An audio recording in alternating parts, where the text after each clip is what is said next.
The long and short of it. Chapter 3. Anon awoke from his peaceful slumber on his comfortable bed and stretched out his tired arms.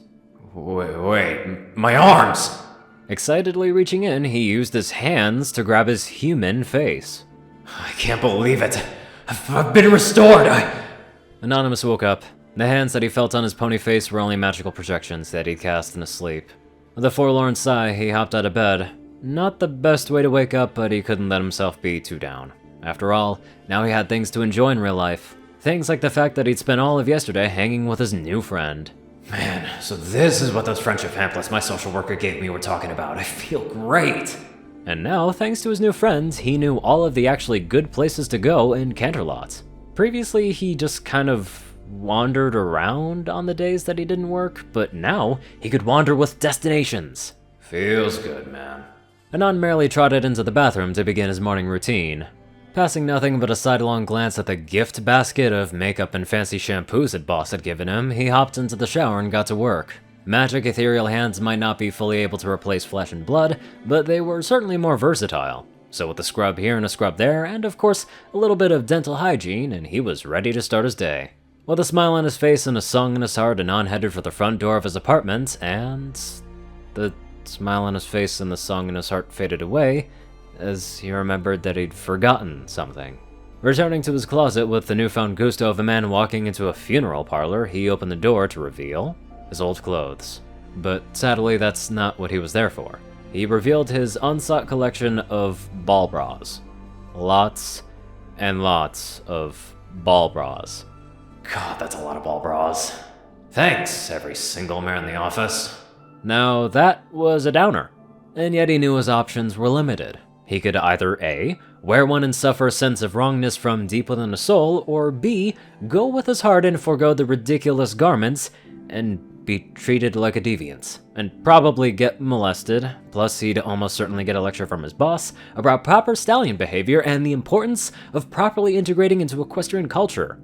He couldn't help but cringe. Weighing his choices, he ultimately decided on the path of least resistance, and mentally prepared to put it on.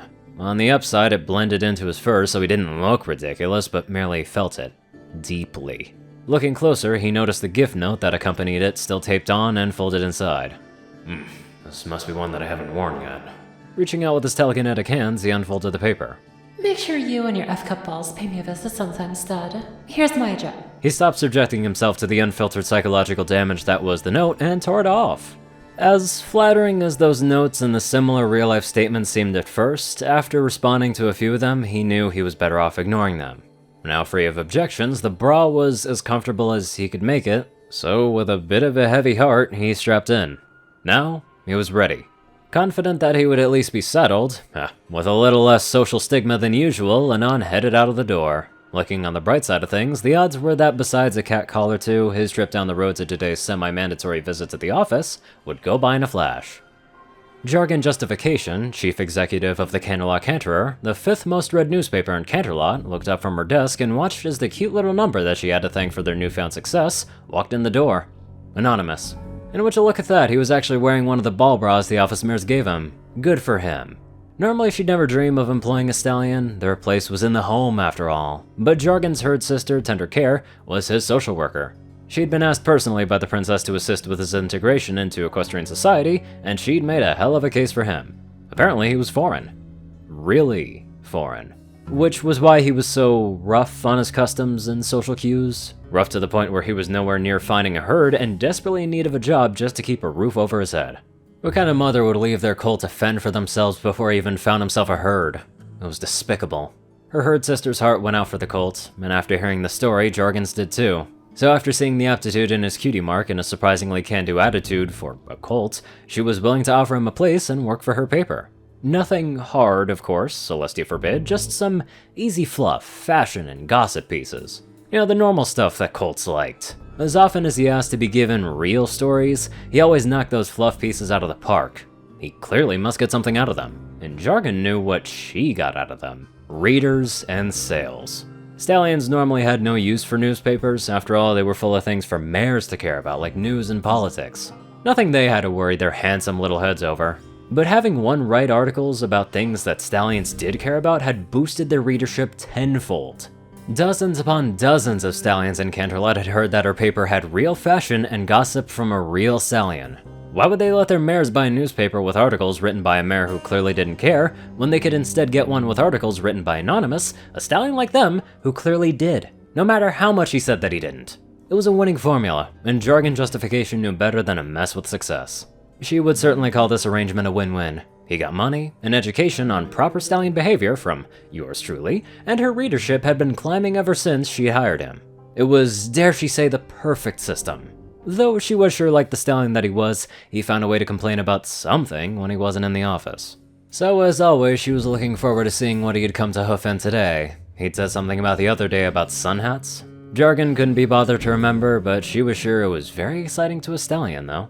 Anonymous stepped into the office floor. He could see his boss smiling at him from her office, no doubt excited to see what dumb bullshit that he had just written. Normally, despite the obvious fluff stories that he was given, he'd still try to go above and beyond. However, this time his apathy caught up to him, and he'd ended up having to do a bit of a rush job. And after one too many ponies had tipped their sun hats at him, he'd found out the perfect subject for his story. Sun hats, new symbol of the Marecel movement? He just slapped some completely anecdotal comments down from some random stallions that he'd overheard, pulled it together with a few buzzwords, and called it a day. He was sure it would sell like hotcakes, though. In his heart of hearts, he and his boss both knew the content was irrelevant. All that really mattered was that it was penned by a stallion. The token stallion. Her token stallion. Nevertheless, he couldn't let himself be too hard on her. After all, she was the only one to actually offer him a job, even if sometimes it felt like she was literally just paying him to be on staff and nothing more. Such is life, he supposed. Putting such misgivings out of his mind, he walked into Chief Justification's office with a smile that he'd woken up with. "Morning, Chief." She beamed back. Oh, good to see you, Anonymous. Glad you came in today. Take a seat. Oh, and what would you look at that? Barbara and a smile. Cut! The chief editor cut and paste leaned into the office. Yes, ma'am? Wasn't I already telling Anon that he'd look better with a Barbara and a smile? Yes, you were, ma'am. The editor stuttered. Well, was I right? Anonymous quickly turned to look at cut and paste directly. "You don't have to answer that." Behind him, Jargon promptly chimed in. Yes, you do, Cut. The poor editor's face was beet red. I think you look better, Anon. See? What'd I tell ya? Alright, back to work, Paste. Yes, ma'am. And just like that, the two of them were alone again. Jargon shook her head. Alright, enough of your stalling. Now, show me what you got. He then handed, I used my magical hand, so it's proper terminology, damn it. her the print, and she seemed to give it a once-over, although she was probably only reading the title. Cut was usually the one who had anything to say about the content of his articles, but at least Jargon was making a show of it. Ooh, I see. Fashion and some hop-on issues too. I like it. See? I told you could do this. Anonymous frowned slightly. It's not about could, Chief. Oh, don't be so hard on yourself. I'll send it to Cut right away and get in our next issue.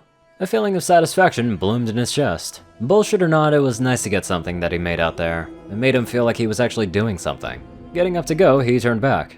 Thanks, boss. Need anything else from me? Actually...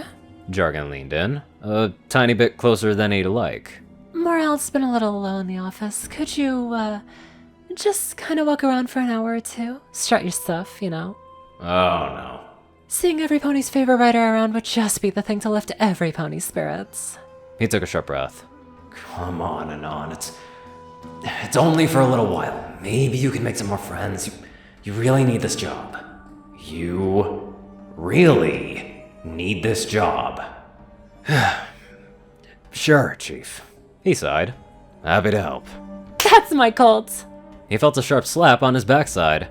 Ow! Did she just swap my ass? Now get out there and knock him dead. Chief Jargon was glad Anon accepted her request. A little socialization would do him good. He barely talked to anyone in the office. The office mares probably made him uncomfortable, but if he didn't learn to live with that, he'd never get anywhere, in a job or in a herd. Plus, she'd get to watch those sweet flanks of a circle around the office for the next few hours. Talk about a win-win. While he was certainly taller than she liked in a stallion, she could certainly see the benefit of having a stallion's hindquarters at eye level. Hate to see him leave. Love to watch him go. A few hours later, and the time for Anonymous to blow this popsicle stand had finally come. He had made his rounds and given a brief word to most of the mares in the office. None of them really had much to say that wasn't related to his looks. One of them even recognized that he was wearing the ball bra that she'd given him. Just how, though? They all looked identical. The only one who had given him more than that was Cut and Paste. But even then, she could only manage a few sentences before clamming up and diving back into her work. The whole time, her face was just as flushed as when they were in the chief's office. Poor Mare, she always seemed so embarrassed every time that he came by. She probably had to listen to every single thing the chief said about him when he wasn't there. And for someone currently in a herd, the chief always struck Anon as awfully lascivious. It's probably what got him the job, if he was being honest. Although he put all those thoughts behind him the moment he stepped out of the office. Freedom. While the job sometimes may have made him feel completely useless, at least it afforded him oodles of free time. Maybe he could go visit Pike on the job. Nah. He'd only met her a day and a half ago, after all, and he'd already spent all of yesterday with her. He didn't want to come on too strong, even if he felt like the two of them had really hit it off. And it wasn't like he wouldn't get to see her tomorrow. She offered to treat him to lunch. Though he supposed for her it was more like breakfast. He was going to be paying, of course, no matter what she said. With those thoughts for the future in mind, a brief glance at the sun reminded him that her shift actually started right about then. Man, I've really gotten good at telling time based on the sun. I can never do that shit back home. Putting a hoof to his chin in contemplation, he couldn't help but say, I wonder how Pike's day is going. Yeah, I'm kind of wondering if a ball bra is basically just wearing any sort of boxers or briefs, or if it's actually like a... You know, I don't even want to continue that, actually. Though, there's some pretty interesting developments regardless. Anyway, let's get on to our very interesting donators. Top donators: Peter Coulthard, J10Man, Darkside, Gauntlet, and only one thing. TacoCat598, Zar630, Strix, Rayden, Narwhals, Blackmoonheart, Drake Lovedragon, Pastel Skies, Austin Roland, CrazyGollar557, Stu Hex, Will, James Burner, Dospo, Delta Omega, Jack Hadge, RuneScythe9852, Madman Stan, Leslie Prickett, Hunter Norman, Stephen Bingham, LineGuy12, and many more amazing people. Thank you all so much for watching this video, and live life to the fullest.